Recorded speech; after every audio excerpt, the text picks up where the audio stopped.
kuunnellut ovat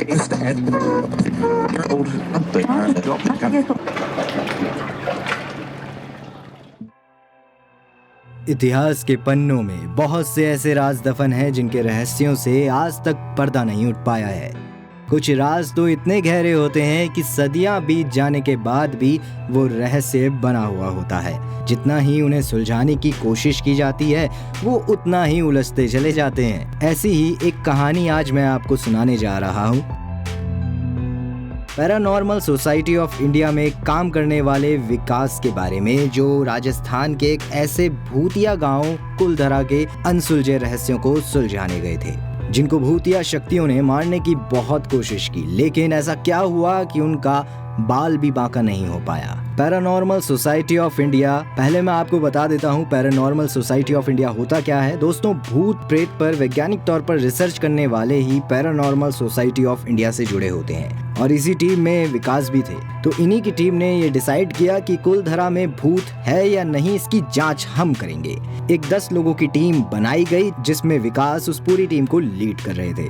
विकास वैसे तो बड़े ही सीधे साधे और सुलझे हुए इंसान थे। वो जितना भगवान पर विश्वास रखते थे उतना ही भूतों पर भी विश्वास रखा करते थे। तो इनका सफर यहाँ से शुरू होता है और इस सफर में हम भी चलते हैं इनके साथ। विकास दिल्ली से अपनी टीम के साथ राजस्थान के कुलधरा के लिए निकल गए। रात होते होते विकास और उसकी पूरी टीम राजस्थान पहुंच ही जाती है। जैसे ही उनकी गाड़ी कुलधरा गांव में आकर रुकती है कि तभी विकास को ऐसा लगता है कि जैसे कार के पीछे वाली विंडो पर कुछ है। तभी विकास एकदम से कहते हैं, गाड़ी के पीछे कोई है क्या? इतना सुनते ही जो टीम मेंबर्स हैं वो पीछे मुड़कर देखते हैं, लेकिन ये क्या, उनकी कार के पिछले शीशे पर हाथों के निशान थे, जो शीशे पर जमी धूल के बीच साफ साफ दिखाई दे रहे थे।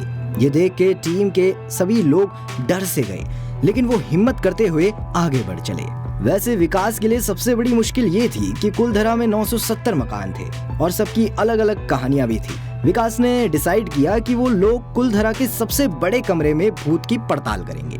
विकास और उसकी टीम ने आधे घंटे तक कमरे की पूरी तरह से पड़ताल की, लेकिन उन्हें वहां कुछ भी नहीं मिला। तो टीम ने कुलधरा के सबसे बड़े मकान की ओर अपना रुख कर लिया।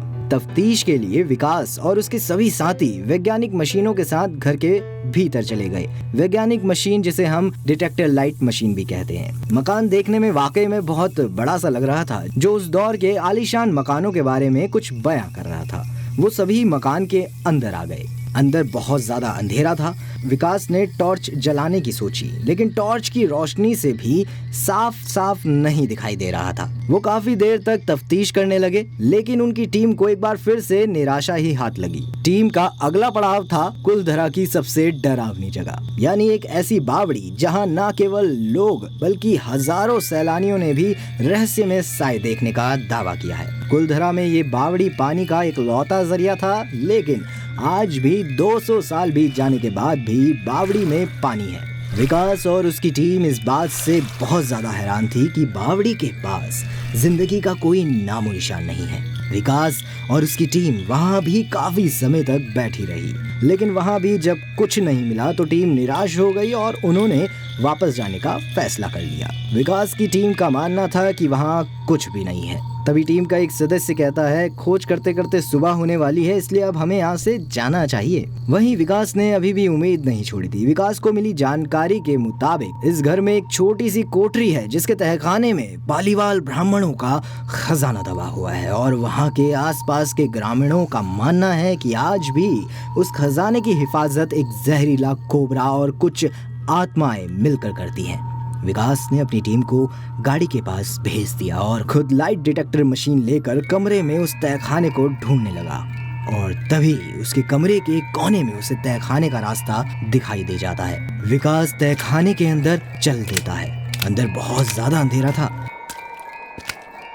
विकास को कुछ साफ साफ दिखाई नहीं दे रहा था कि तभी अचानक से विकास के डिटेक्टर बहुत तेजी से आवाज करने लग जाते हैं।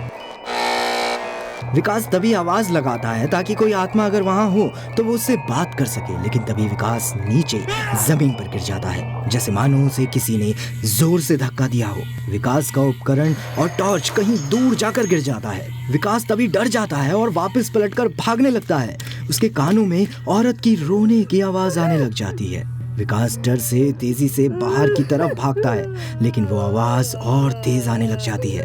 विकास किसी तरह से अपनी जान बचाकर कमरे के बाहर निकला, लेकिन एक बार फिर उसको कोई अदृश्य शक्ति ने धक्का दे दिया था। धक्का लगने से विकास तुरंत नीचे गिर जाता है। विकास को लगा कि आज उसकी जान बच नहीं पाएगी, लेकिन फिर भी बचाओ बचाओ की आवाज लगाते हुए विकास कमरे से बाहर निकला और बाहर वहां पे मौजूद मंदिर में घुस गया। मंदिर के अंदर एक शिवलिंग था। विकास उस शिवलिंग को पकड़कर बैठ गया और भगवान शिव से अपनी जान बचाकर रोने लग जाता है। विकास उस मंदिर में तब तक बैठा रहा जब तक कि उसकी टीम उस तक नहीं पहुंची। टीम ने देखा कि विकास शिवलिंग पकड़कर बैठा हुआ है और कांप सा रहा है। वो सभी विकास को मंदिर के बाहर लेकर आते हैं, लेकिन तब तक विकास बेहोश हो चुका था। टीम तुरंत गाड़ी लेकर दिल्ली की ओर निकल पड़ती है। वो तुरंत विकास को लेकर हॉस्पिटल ले जाते हैं और कुछ दिनों उपचार के बाद विकास बिल्कुल ठीक भी हो जाता है। धीरे धीरे ये बात सब तक पहुंच जाती है। जब सभी को इस बात का पता लगा तो वो बहुत ज्यादा हैरान हो जाते हैं। सभी ये सोचने लग जाते हैं कि अगर विकास मंदिर के अंदर शिवलिंग पकड़कर ना बैठा होता तो आज उसकी जान बच पानी मुश्किल थी। तो दोस्तों, ये थी विकास की कहानी और शिव की महिमा। अगर आपको ये कहानी अच्छी लगी हो तो हमें कमेंट बॉक्स पर अपनी राय जरूर दें और साथ ही हर हर महादेव जरूर लिखें। धन्यवाद।